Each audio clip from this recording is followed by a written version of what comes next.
Hey, what's going on, everybody? Welcome to another episode of the Peak Minute. I'm Jordan with Everest Laboratories. Today, I'm going to talk to you about an article I read. It talks about how many times should addicts be saved, specifically talking about opioid users, opioid addicts, and when they overdose or when they use, and how many times should we actually use our time and energy and expenses and medication to save them. And the article starts off talking about Narcan, one of the main drugs used to treat opioid overdose, and it really goes in and says, why wouldn't we use this to save these people? The kits are cheap, but at the same time it is also a burden on the hospitals, and it goes beyond that and talks about how public places such as libraries and fast food chains are now feeling pressure that users are going into these places using drugs and overdosing, and have the mindset that these public places, that restaurants or libraries or whatever they might be, have this Narcan, have this drug or this medication on hand to be able to save them and bring them back.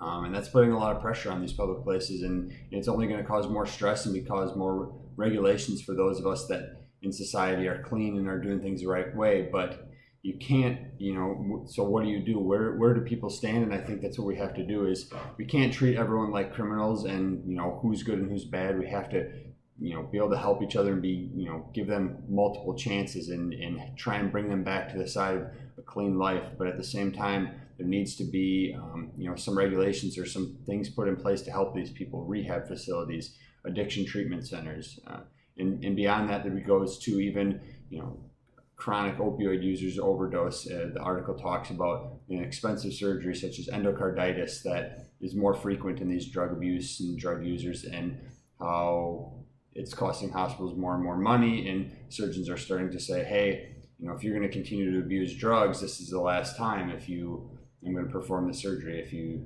continue to use, I'm not gonna give you the surgery the next time. Or sometimes they use up their body so much they can't. So I will leave the link. Check out the article, read it. Let me know what you think. Thanks, guys.